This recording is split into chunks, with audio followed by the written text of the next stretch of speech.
cerita menarik tentang Islam yang legendaris. Hari ini saya akan menceritakan kisah Zainab, seorang wanita yang terjebak antara kehormatan dan bahagia keluarga, serta perjalanan takdir yang membawanya kembali dengan cara tak terduga. Namun sebelumnya, saya sarankan untuk menuliskan sholawat yang kita tujukan kepada Nabi Muhammad, agar kelak sholawat ini bisa menjadi saksi kita untuk mendapat syafaat di akhirat. Like dan subscribe ke channel ini sangat membantu menyebarkan dakwah Islam dan semoga menjadi amal jariah untuk kita semua. Hari ini terjadi peristiwa yang sangat aneh dan mengejutkan. Setelah seorang ayah meninggal dunia, ia meninggalkan wasiat yang meminta putrinya, bukan putranya, untuk memimpin sholat jenazahnya. Inilah kisah yang akan kami sampaikan secara lengkap hingga akhir. Zahir Ahmad, sebelum meninggal, membuat wasiat bahwa sholat jenazahnya harus dipimpin oleh putrinya, Zainab, bukan oleh putranya. Keinginan ini didasari oleh harapannya yang besar, karena ia selalu melihat Zainab sebagai sosok yang soleha. Sepanjang hidupnya, Zainab tidak pernah melakukan dosa. Zahir merasa bahwa Zainab adalah pribadi yang suci dan layak untuk memimpin sholat jenazahnya. Ketika wasiat ini dibacakan di hadapan semua orang, mata saya terbelalak karena kaget. Pagi itu, saya baru saja bangun ketika keributan di rumah membangunkan saya. Saya pikir itu adalah hal yang biasa, tetapi kemudian saya diberitahu bahwa mertua saya telah wafat. Mertua saya dikenal sebagai orang yang sangat terhormat dan memiliki kepribadian yang lembut. Mendengar berita kematiannya, air mata saya langsung mengalir. Namun, wasiat yang ditinggalkannya tentang adik ipar saya, Zainab, sangat mengejutkan kami semua. Mertua saya adalah orang yang rajin beribadah dan sangat taat. Jelas bahwa dia tidak akan mengatakan hal-hal yang tidak masuk akal. Wasiatnya dibacakan oleh suami saya di hadapan kami semua. Kami semua terkejut mendengarnya. Semua anggota keluarga hadir, termasuk Zainab, yang merupakan putri dari mertua saya, sekaligus adik ipar saya yang paling muda. Zainab saat itu sudah berusia 25 tahun. Mendengar wasiat ayahnya, kami semua terkejut. Tidak ada seorang pun yang menyangka bahwa Pak Zahir akan meninggalkan wasiat yang begitu aneh dan tampaknya mustahil untuk dilaksanakan. Suami saya membacakan wasiat tersebut di depan semua orang. Kami semua terperanah masih tidak percaya. Suami saya kemudian berkata, "Ayo kita pergi ke kamar Zainab dan memberitahunya tentang hal ini." Sejak kematian ayahnya diumumkan. Setelah pengumuman kematian ayahnya, Zainab mengurung diri di kamarnya. Memang, biasanya dia selalu mengunci diri di kamar dan jarang keluar. Saya masih ingat dengan jelas hari pernikahan saya ketika seorang wanita mendatangi saya dan berkata, "Berhati-hatilah dengan Zainab, adik iparmu. Kamu belum tahu seperti apa dia. Kamu belum lama tinggal di rumah ini. Lihatlah bagaimana dia akan memperlakukanmu nanti." Saya sempat ketakutan dengan perkataan wanita tersebut. Namun, sejak saya tinggal di rumah ini, saya hanya menyadari satu hal. Zainab tidak pernah keluar dari kamarnya. Dia selalu mengurung diri di dalam kamar, dan saya tidak tahu mengapa dia melakukan itu. Di malam hari, dari kamarnya terdengar suara-suara aneh. Semua hal yang saya ketahui tentang Zainab saya simpan dalam hati, dan tidak pernah membicarakannya dengan siapapun. Di rumah ini, tidak ada seorang pun yang membicarakan Zainab. Zainab sendiri jarang keluar, seolah-olah dia tidak tinggal di rumah ini. Zainab pun selalu menjaga jarak dengan ayahnya. Sepanjang hidupnya, dia jarang berbicara dengannya. Namun, hari ini, mertua saya membuat wasiat yang memaksa kami untuk menemuinya. Saya mengetuk pintu kamar Zainab, dan dia menjawab dari dalam, bertanya apa yang terjadi. Zainab tidak membuka pintu dan malah bertanya dari dalam tentang apa yang terjadi. Kami memberitahunya bahwa ayahnya telah membuat wasiat mengenai dirinya. Zainab langsung berkata bahwa ia tidak menginginkan bagian dari harta warisan dan mempersilahkan kami untuk mengambil bagian kami masing-masing. Namun, suami saya menegaskan bahwa ini adalah masalah penting dan berkaitan dengan sholat jenazah ayahnya. Jadi Zainab harus mendengarkannya. Akhirnya, Zainab membuka pintu dan suami saya masuk ke dalam kamar. Saya melihat bahwa Zainab masih mengenakan jubah panjangnya, seolah-olah dia menyembunyikan sesuatu dari kami. Suami saya kemudian membacakan seluruh isi wasiat kepada Zainab. Setelah mendengar wasiat tersebut, Zainab tampak bingung dan khawatir. Zainab berkata bahwa dia tidak pernah keluar dari kamarnya sepanjang hidupnya. Jadi bagaimana mungkin kami berharap dia akan pergi dan memimpin sholat jenazah ayahnya? Suami saya, dengan nada yang keras, berkata bahwa ini adalah wasiat terakhir ayahnya dan dia harus memenuhinya. Bagaimana bisa seorang putri menolak keinginan terakhir ayahnya? Zeynep, kamu harus merasa malu membicarakan hal seperti itu, katanya. Mendengar perkataan suami saya, Zeynep menjadi emosional dan dia menundukkan kepalanya. Ia berkata, baiklah kakak, saya akan mencoba. Namun, Zeynep juga mengungkapkan bahwa dia belum pernah melihat orang lain memimpin sholat jenazah dan dia tidak pernah keluar rumah. Jadi bagaimana bisa kami mengharapkan hal tersebut darinya? Dia meminta agar suami saya menjelaskan kepadanya tentang cara melaksanakan sholat jenazah sebelum dia bisa memikirkan lebih lanjut tentang hal itu. Suami saya menjawab bahwa ini bukan waktu untuk berpikir. Dia harus segera bersiap-siap karena ayahnya sudah dimandikan dan dikafani. Hanya Zeynep yang belum siap. Dia juga mengatakan bahwa dia akan mengumpulkan semua orang dan Zeynep harus keluar untuk memimpin sholat jenazah. Dia juga mengatakan bahwa dia sudah berkonsultasi dengan Maulvi Sahib. Maulvi Sahib mengatakan bahwa wasiat ayah Zeynep harus dipenuhi karena wasiat orang yang telah meninggal tidak boleh diabaikan, terutama ketika mereka adalah orang tua yang baik dan penyayang. Suami saya menjelaskan kepada Zeynep bahwa dia tidak akan mendengarkan alasan apapun darinya dan bahwa Zeynep harus memimpin sholat jenazah. Kemudian, entah mengapa, suami saya meminta saya untuk keluar dari kamar karena dia ingin berbicara dengan Zeynep sendirian. Hal ini membuat saya curiga karena saya telah mendengar banyak hal buruk tentang Zeynep. Saya pun keluar dari kamar, tetapi pikiran saya tetap tertuju ke kamar itu. Ketika saya keluar, saya melihat banyak wanita yang sudah datang ke rumah kami untuk memberikan bela sungkawa. Saya melihat bahwa Maja Fufu, bibi dari Zeynep yang juga bibi suami saya, sedang melihat ke arah kamar tempat suami saya berbicara dengan Zeynep. Melihat bibi Zeynep yang menintik seperti itu, saya bertanya kepadanya apa yang sedang terjadi. Dia menjawab bahwa dia sedang mencari Zeynep dan bertanya-tanya apakah dia akan memenuhi wasiat ayahnya. Saya terkejut mendengar bahwa bibi Zeynep sudah mengetahui tentang wasiat tersebut. Saya bertanya kepada bibi Zeynep bagaimana dia bisa tahu bahwa ayah Zeynep telah membuat wasiat itu. Bibi Zeynep menjawab bahwa sebagai anggota keluarga, tentu saja dia tahu. Dia mengatakan bahwa sepertinya Zahir telah kehilangan akal sehatnya sehingga mewasiatkan putrinya yang nakal dan tidak tahu malu untuk memimpin sholat jenazahnya. Bibi Zeynep berkata, mengapa dia meminta putrinya untuk memimpin sholat jenazah, padahal dia adalah gadis yang nakal dan berperilaku buruk? Mendengar perkataan ini, saya berkata kepada Bibi Zeynep untuk tidak mengatakan hal seperti itu. Mengapa Anda berbicara buruk tentang Zeynep? Dia sekarang yatim piatu. Setidaknya jangan mengatakan hal-hal yang akan membuatnya sedih, kataku kepada Maja Fufu. Mendengar hal tersebut, Maja Fufu mendekat dan duduk lebih dekat kepada saya. Dia berkata, apakah kamu tidak ingin tahu kebenaran tentang adik iparmu? Dia menjadi alasan ayah mertuamu membuat wasiat sebesar itu. Kataan Maja Fufu membuat telingaku terangkat karena penasaran. Meskipun momen ini tidak tepat untuk membahas hal-hal seperti itu, Maja Fufu telah membuatku penasaran dan sedikit khawatir.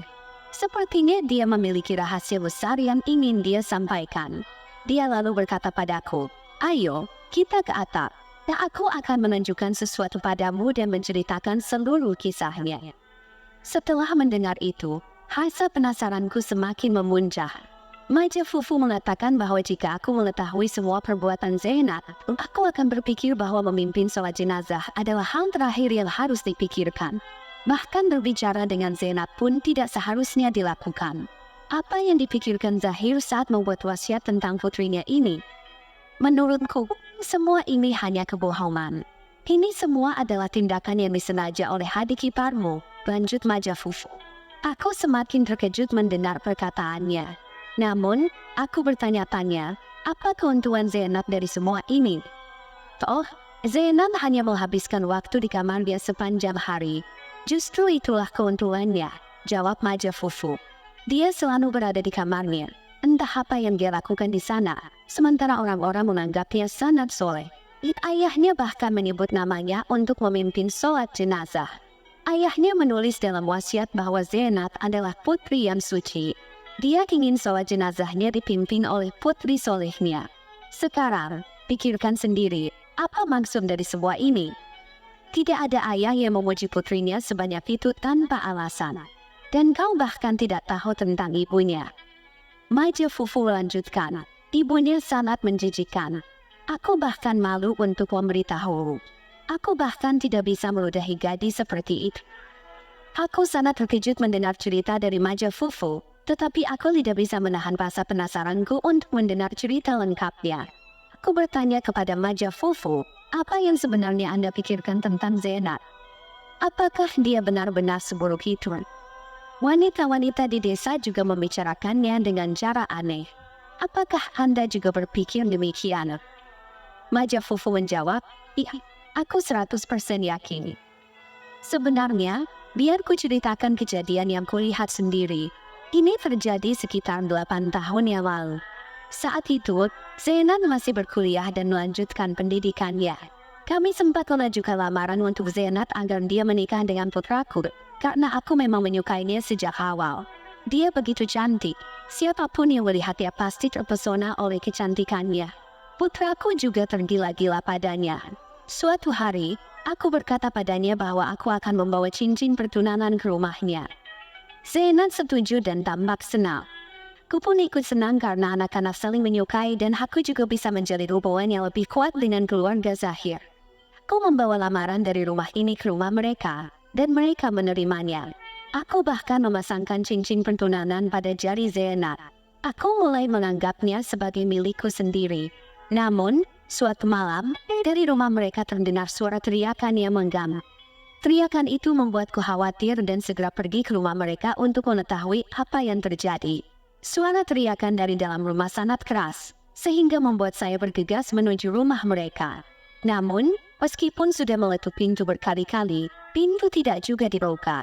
Pintu rumah itu terkunci dari dalam, dan saya merasa ada yang aneh. Perasaan khawatir terus mengganggu pikiran saya, bertanya-tanya apa yang sebenarnya terjadi di dalam. Suara teriakan dari dalam rumah membuat bulu kuduk saya merinding. Saya bersama anak saya saat itu. Kami sudah berulang kali mengetuk pintu, namun tetap tidak ada yang membuka. Karena kelelahan, kami memutuskan untuk berkeliling ke bagian belakang rumah, di mana terdapat jendela yang memungkinkan kami untuk melihat ke dalam. Melalui jendela, kami berusaha melihat apa yang terjadi di dalam rumah. Kekhawatiran kami adalah kemungkinan terjadi sesuatu yang buruk, semacam kecelakaan atau insiden mengerikan. Namun, apa yang kami lihat melalui jendela benar-benar mengejutkan kami. Saya tidak pernah menyangka Zenat bisa seperti itu. Tidak pernah terlintas dalam pikiran saya, bahkan dalam mimpi buruk sekalipun, bahwa Zenat akan bertindak seperti itu. Saya tidak tahu bagaimana menceritakan hal ini. Anak saya melihat kejadian tersebut hampir pingsan. Di depan matanya, tunanannya, Zenat, terlihat berada dalam pelukan pria lain. Anak saya marah dan pergi meninggalkan tempat itu. Saya menunggu sampai akhirnya pintu rumah mereka dibuka. Saat pintu terbuka, semua orang di dalam rumah sedang menangis dan meratap. Zahir kemudian berkata kepada saya, Maja, rumah kami baru saja dirampok. Para perampok mengambil semua barang berharga dan melakukan pelecehan terhadap putri dan menantu perempuan saya. Namun, saat berbicara, Zahir menghindari kontak mata dengan saya, seolah-olah dia tidak benar-benar yakin dengan apa yang dia katakan. Saya bertanya kepadanya, siapa perampok itu, dari mana mereka datang? Mengapa kalian tidak melapor kepada polisi? Zahir menjawab, Maja, saya tidak tahu.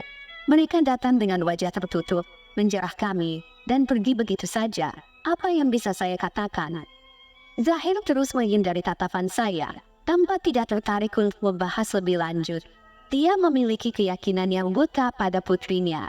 Jelas, dia adalah seorang ayah yang berusaha menutupi perbuatan putrinya. Namun, saya tidak bisa membiarkan ini begitu saja. Saya telah menjodohkan anak saya dengan Zena. Saya tidak bisa menerima seorang wanita dengan reputasi buruk di keluarga kami. Kakek nenek, ayah, dan ibu kami bukanlah orang yang seperti itu. Tah Zenat meniru siapa? Mungkin ibunya, yang juga menikah karena cinta dan masuk ke keluarga Zahir. Dan lihatlah akibat yang harus ditanggung banyak orang karenanya. Itu sebabnya saya selalu mengatakan, jika menikah, carilah wanita dari keluarga yang baik. Saya tahu Zahir sedang berusaha menjodohkan Zenat dengan saudara, karena terpengaruh oleh emosional. Namun, satu hal yang perlu Zahir ketahui adalah apa yang terjadi pada Zenat setelah insiden itu diketahui oleh seluruh lingkungan. Inilah alasan mengapa sampai sekarang tidak ada yang melamarnya, meskipun dia sangat cantik. Usianya sudah 30 tahun, tetapi tidak ada seorang pun yang meminta untuk menikah dengannya. Apakah Zahir tidak menyadari alasannya? Sekarang, semua ini hanyalah sandiwara, bahwa ayahnya meninggalkan wasiat agar Zainab memimpin sholat jenazahnya. Bagaimana mungkin seorang ayah yang sepanjang hidupnya tidak menganggap putrinya bisa memiliki keinginan seperti itu di saat menjelang kematian? Ini semua tampak seperti konspirasi bagi saya. Pasti ada alasan lain di balik semua ini. Anda lihat saja nanti. Saya tidak bisa percaya bahwa Zahir bisa membuat permintaan yang begitu konyol. Dan Anda tahu apa yang terjadi setelah perampokan itu. Zainab bahkan tidak mau keluar rumah lagi. Tentu saja, dia sedang hamil. Mengandung dan membesarkan anak yang tidak bukanlah hal yang mudah untuk dihadapi di depan masyarakat. Pada awalnya, Zahir berusaha menutupi perbuatan putrinya. Dia bahkan meminta saya untuk tidak membatalkan pertunangan itu, dan mengatakan bahwa tidak ada yang salah dengan putrinya, dan bahwa saya hanya berprasangka buruk tanpa alasan yang jelas. Zahir, ayah Zainab, pernah mencoba meyakinkan saya agar tidak membatalkan pertunangan tersebut. Dia mengatakan bahwa putrinya tidak memiliki sifat buruk apapun, dan bahwa saya mencurigainya tanpa alasan.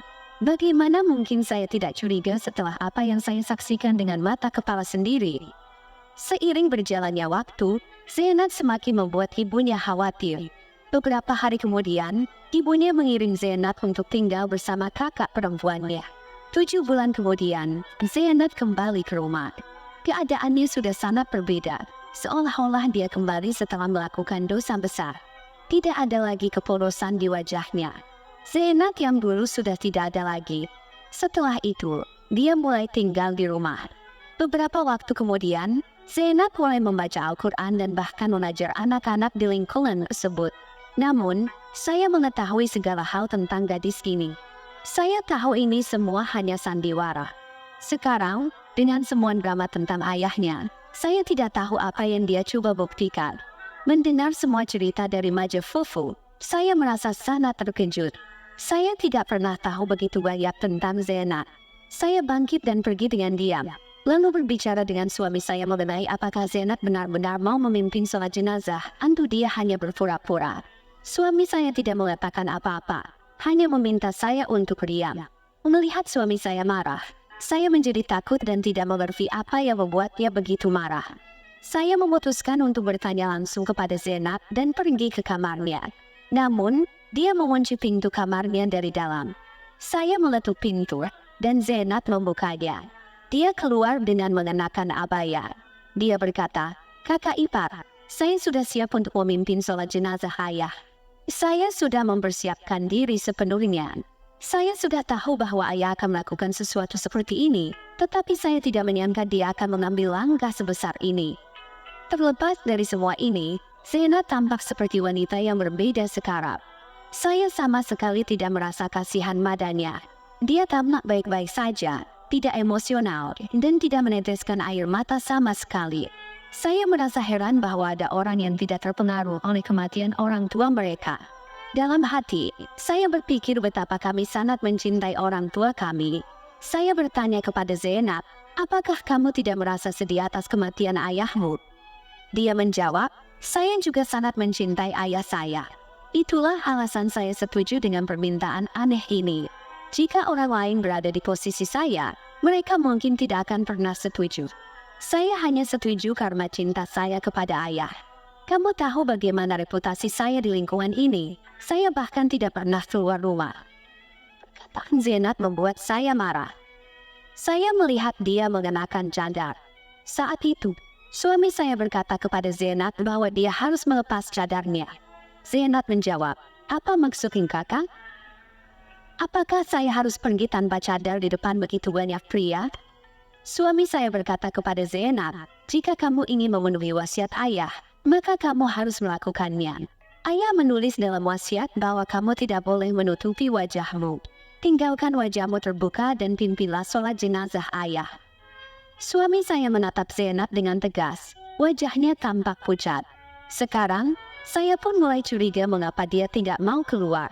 Namun, Zainab menunjukkan keberanian yang besar. Dia mengikat rambutnya dengan rapi, dan menutupi dirinya dengan baik. Semua wanita di sana terkejut bahwa Zainab akan memimpin sholat jenazah ayahnya. Setiap orang masih meragukan karakter Zainab, terutama setelah semua hal yang pernah dikaitkan dengannya. Tidak ada seorang pun yang mempercayai gadis-gadis seperti Zainab, bahkan keluarganya sendiri. Suami saya juga memiliki sikap yang aneh terhadap Zainab. Dia jarang berbicara banyak dengannya.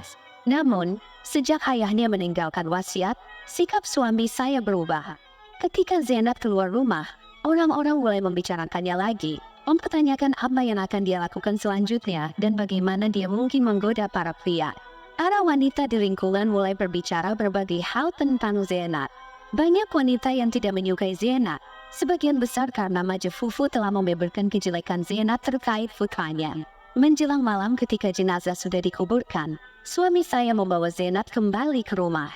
Saya melihatnya dengan heran. Zainab diam saat meninggalkan rumah tampak sangat sedih dan matanya penuh dengan kekhawatiran. Sekarang tampak sangat bahagia. Saya melihat suami saya juga tampak puas. Dan ketenangan aneh di mata mereka berdua. Saya bertanya kepada suami saya, apakah Zainab memilih sholat jenazah?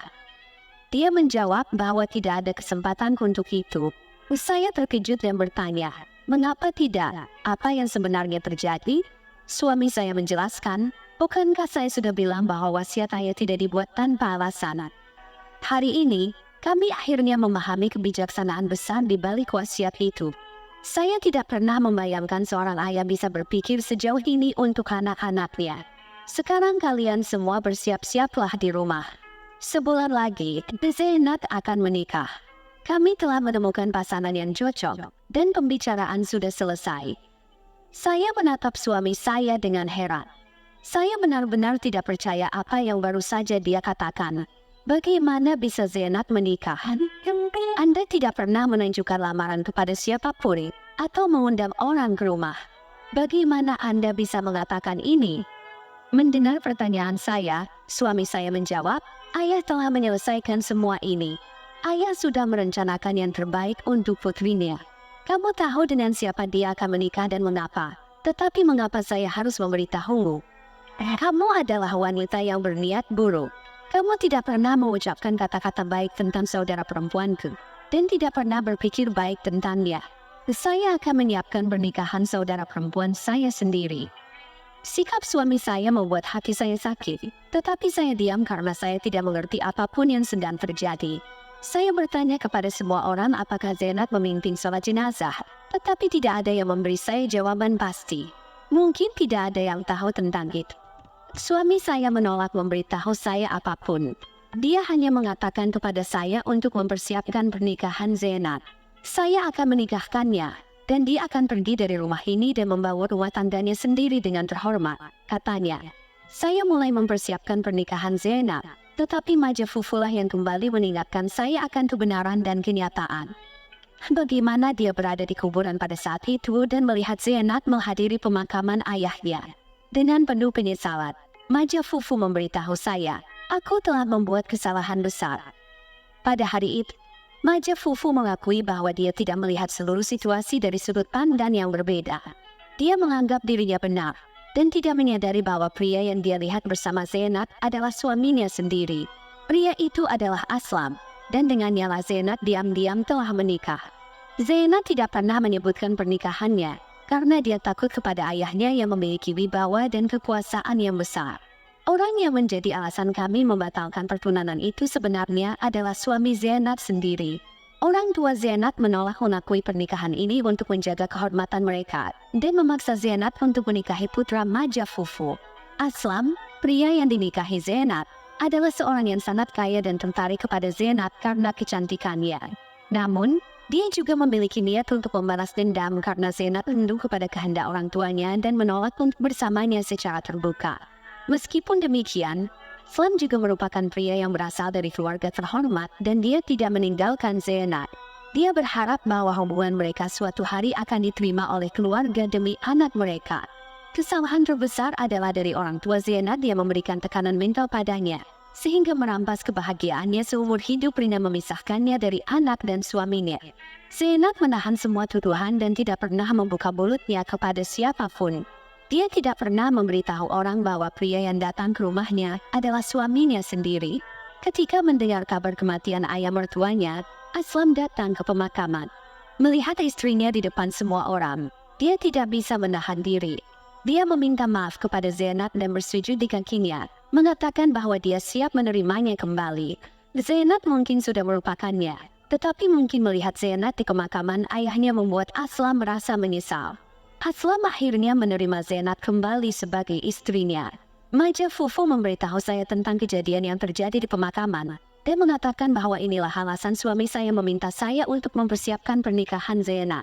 Aslam akan datang dengan rombongan pernikahan dan dengan hormat membawa Zainab kembali ke rumahnya sebagai istri. Meskipun Zainab tidak memimpin sholat jenazah ayahnya, wasiat ayahnya terbukti sangat bijaksana. Wasiat itu memungkinkan Zainab untuk bertemu kembali dengan suaminya.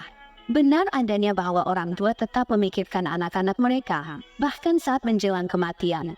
Jika Zainab tidak pergi ke pemakaman hari itu, mungkin dia tidak akan pernah memiliki rumah tangga yang bahagia.